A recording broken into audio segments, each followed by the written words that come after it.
Good evening, everyone. This is G, and I'm back with another video. One second. Mm, There we go. So hopefully the sound will come in uh, good.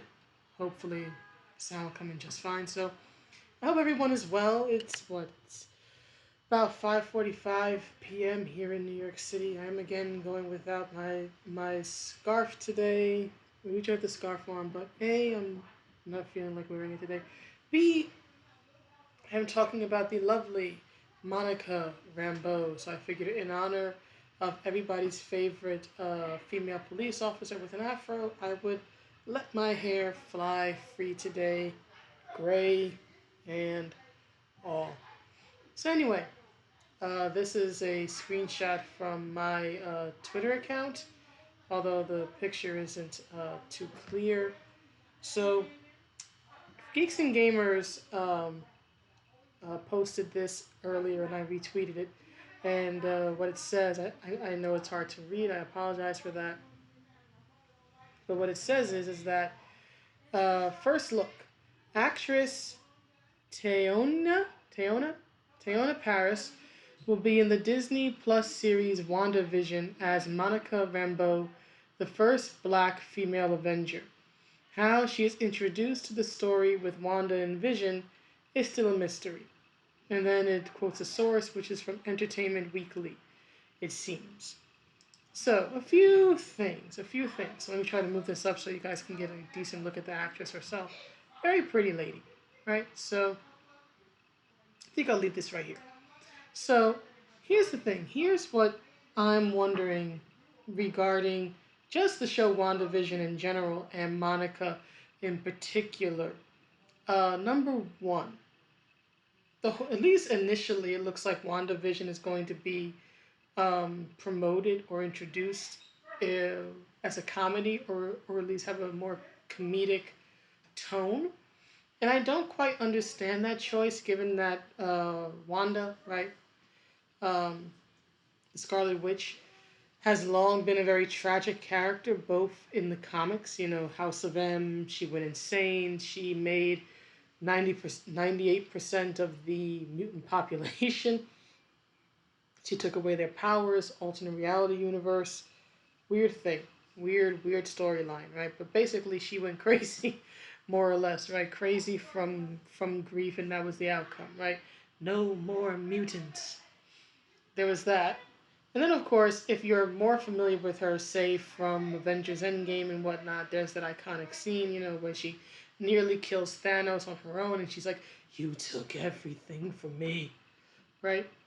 So her character has long been defined by tragedy. So I just wonder about taking a comedic approach to such a tragic character.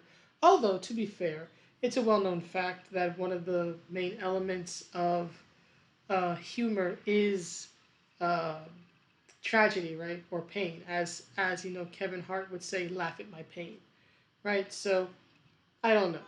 I don't know. Their reasoning on that is it's beyond me, but who knows? Who knows? What I want to focus on is Monica, right? Because here's the thing, right? In the Geeks and Gamers blurb here, right, in their tweet, it says that Monica was the first black female Avenger, which is true. It's not a misstatement, but there's more to Monica's character than that.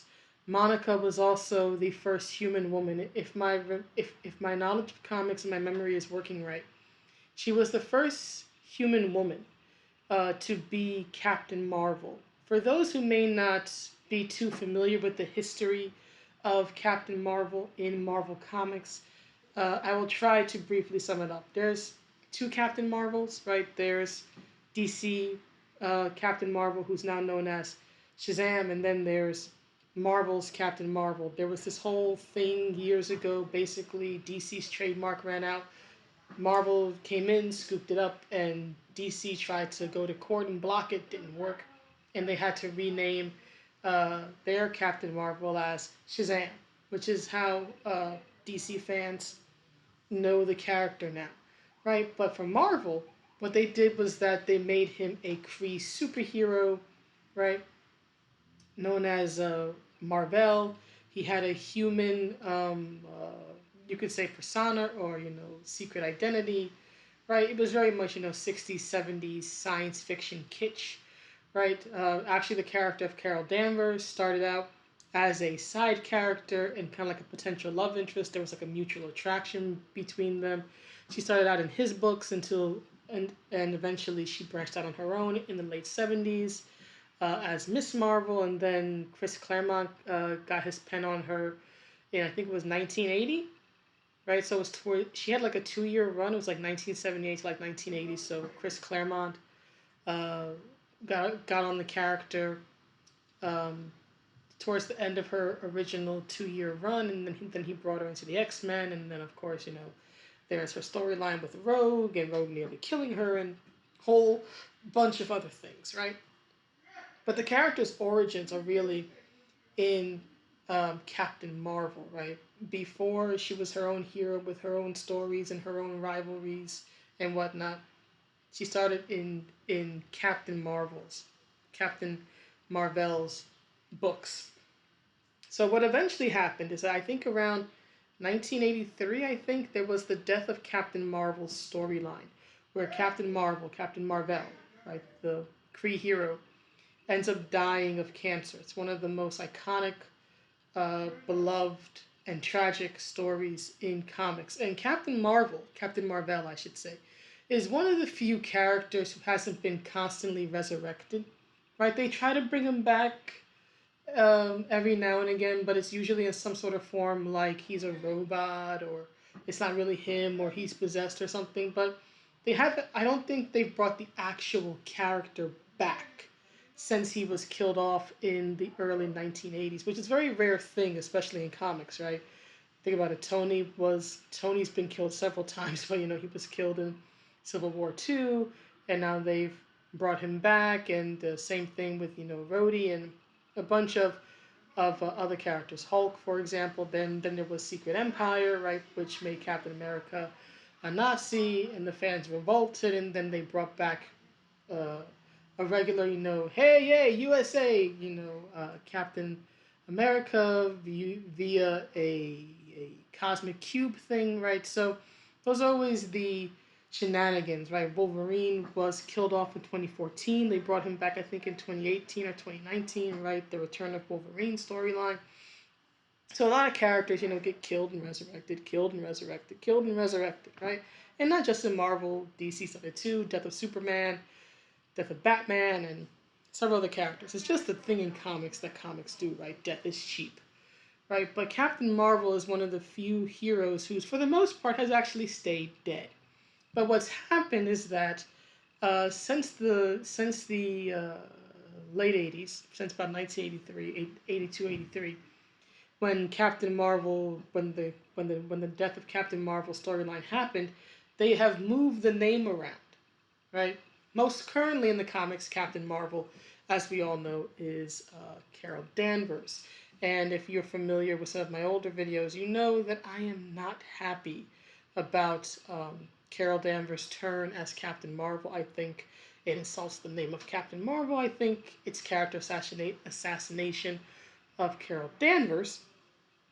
And I think that it's just a bad look all around, right? Especially then they took the Miss Marvel name and they gave it to Kamala Khan, right? So I have my issues with it. I have not been in agreement with Marvel's uh, shenanigans with the Captain Marvel and Miss Marvel name, right? But that's more recent stuff. Before all that, we had a time period called the 80s, right? And eventually, throughout the 80s, I want to say mid to late 80s, I forget the exact year, but eventually they brought back Captain Marvel, or at least they brought back the Captain Marvel name.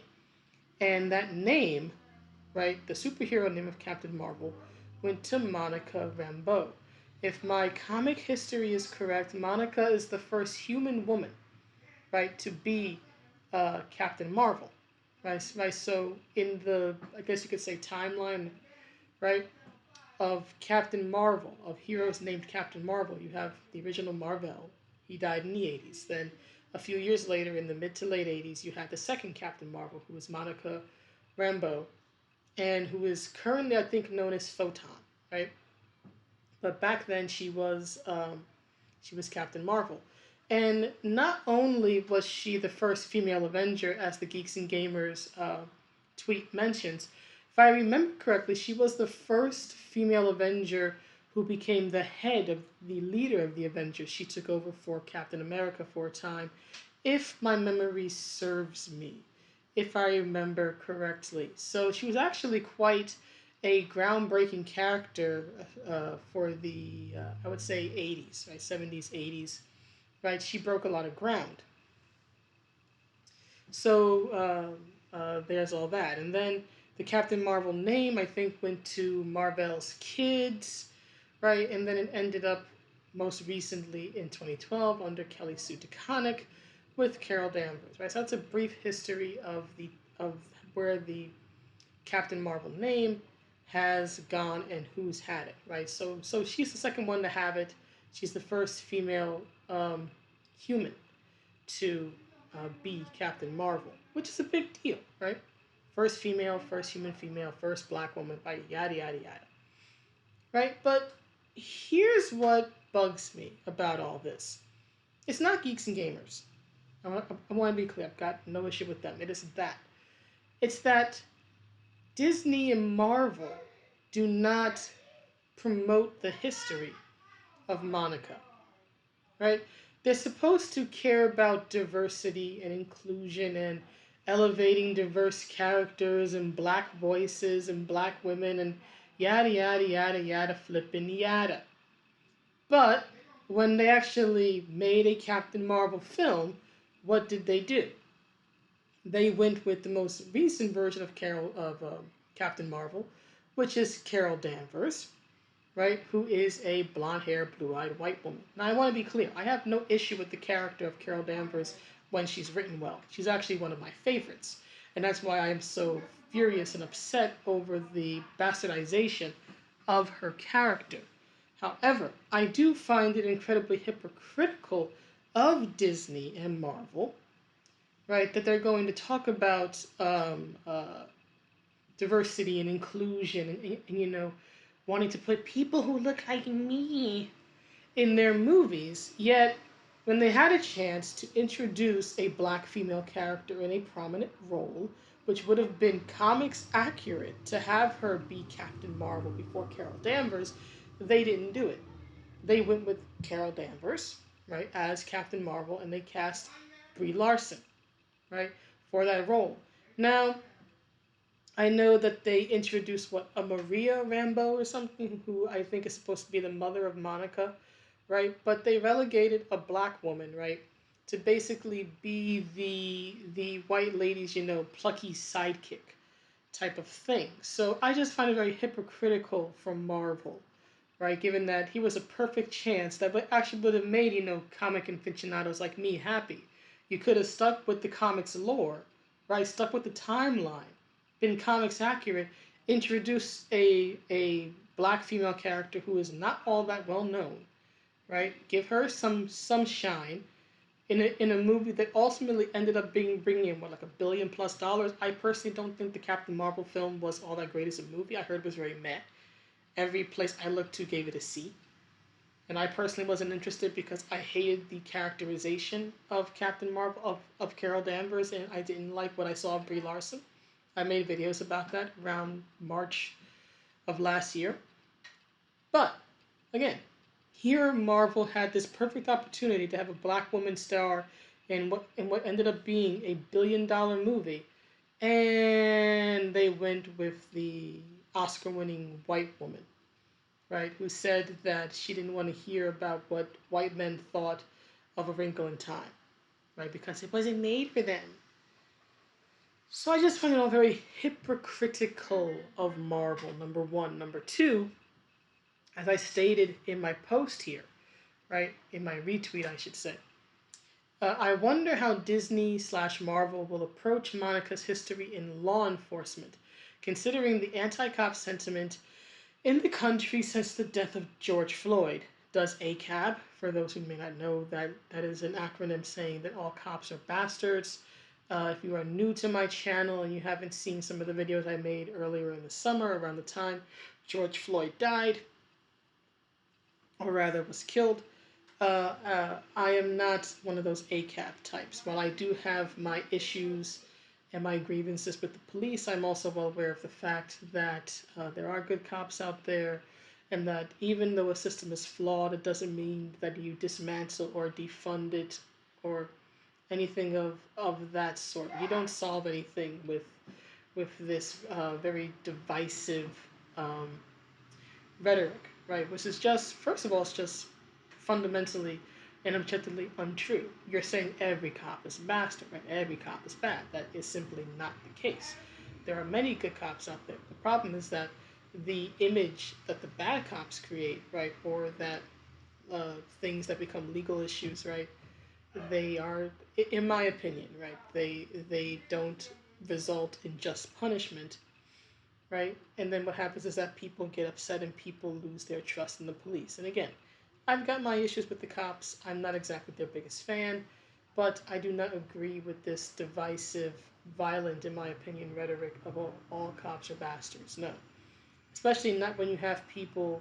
There was a story recently here in New York of a woman. She's like 24. Interestingly enough, I think she was a former intern for Jerry Nadler, if I remember the news story correctly. But she was 24 and she went up to a police officer yelling, cursing him out, and spat in his face. Whatever, you don't have to like the police, but just to do that is just, first of all, now you just gave them a reason to just throw your ass in jail. But it's just a very disgusting thing to do, right? They don't deserve that. And this is coming from someone who doesn't exactly have the most glowing opinion, but they don't deserve that, right? Right. It's this type of rhetoric, right? As I said in my Josiah Rises video, right? They said that he produced harmful content. Well, in my opinion, hashtags like ACAB are harmful content because they incite people's more negative, violent emotions, and people act out in very violent, negative ways, and yet neither Twitter nor Facebook, not Facebook, sorry, neither Twitter or YouTube does anything to try to quell that, right? Get rid of that hashtag or anything, right? You can't do anything that would actually help the people but would not help your narrative, right? That's how media works. But anyway, as I said here, right? Does ACAB apply if the cop is a pretty black woman with an afro? And the reason why I say this is because according to the comics, Monica's origin story, or at least part of her origin story, one second. Okay, sorry. Part of her origin story is that she has a history in law enforcement. She was a lieutenant. I think it was for Jesus Christ. I'm trying to remember. She was a lieutenant in New Orleans for like Harbor. Yeah, there it goes. She was a lieutenant for the New Orleans Harbor Patrol, and she was also a harbor boat captain, right?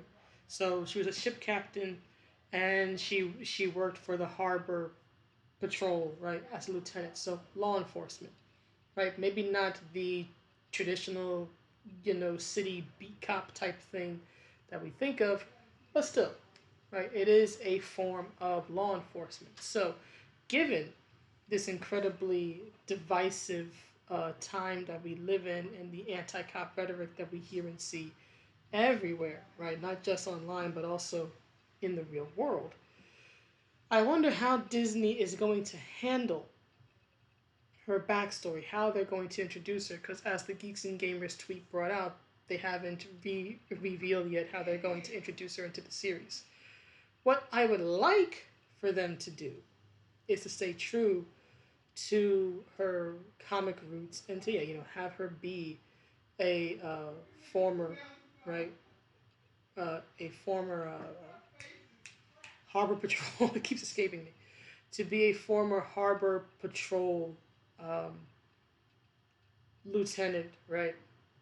and ship captain, and then maybe she starts out in that role, and then like the first episode shows us how she transitions out of it. Maybe she retires or whatever it is, right? But you could start her out there and then show how she leaves and how she becomes Captain Marvel, right? You could do that.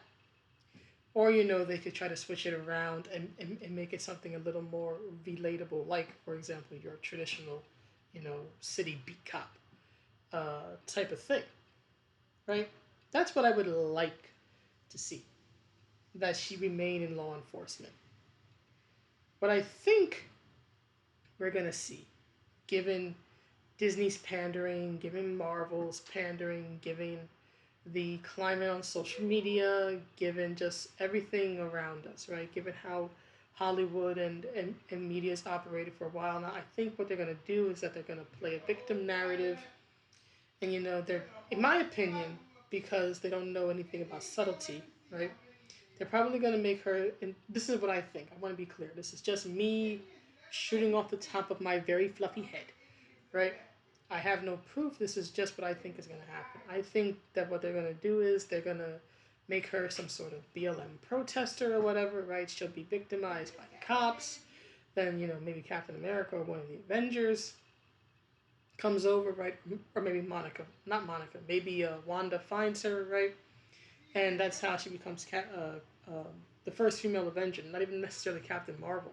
I guess they're going to go with Photon, given that the Captain Marvel name is taken and now associated with Carol Danvers. So they might go with Photon or the first black female Avenger, whatever it is, right? So that's what I think they're going to do. I think they're going to make it very topical, very in the now, and they'll probably use a protest or police brutality or something to make a statement without actually thinking about how that statement might be received, or how people might react or behave in reaction to or because of that statement, right? So I think that's how they're gonna do it. It's like, what is it? I remember hearing a while back that like Static Shock was being brought back in DC's comics, and they were altering his origin story. His origin story initially was that there was some sort of gang violence or whatever he got caught up in, and that's how he got his powers. Now they're making it a protest because 2020, everything's got to be a protest. So I think they're gonna do something similar with Monica, right? Make her origin story more topical, right? And at least this is what I think. I don't think they're gonna go with staying in law enforcement, because see, if they do, if they have her remain in law enforcement, then they either have to make her look like a good cop, right? Naturally, nobody wants to see a villainous cop unless they're gonna get their comeuppance in the end. They're not gonna portray her as a villain. She's not a villainous character. She's not even an anti-hero. So they would either have to make her a good cop, which by relation would destroy the ACAP narrative, right? Because if all cops are bastards, well, she can't be a bastard if she's a good cop and a good person and the hero of the story, right? So you can't have that. So it would either be they would have to show her as a good police officer, which breaks the narrative, or they would have to show her as a good cop, but it's the system, right? It's the system holding her down. It's the system holding her back, right? They could go with that approach, but I don't think that they will. I think that they're going to totally divorce her from her law enforcement origins and go more the victimized uh, protester route. I think it's just easier on them, and they'll get quick, easy, woke points and virtue signal points and all this stuff, right? And just as an aside, stuff like this is exactly why I don't want gargoyles to come back anytime soon. I mean, if there's this much wondering from me about how they're going to treat Monica, imagine what they would do with Elisa, right? A biracial New York City cop who's proud to be a cop, who comes from a family of officers, right? Her father was an officer, she's an officer, her brother was an officer for a time, right?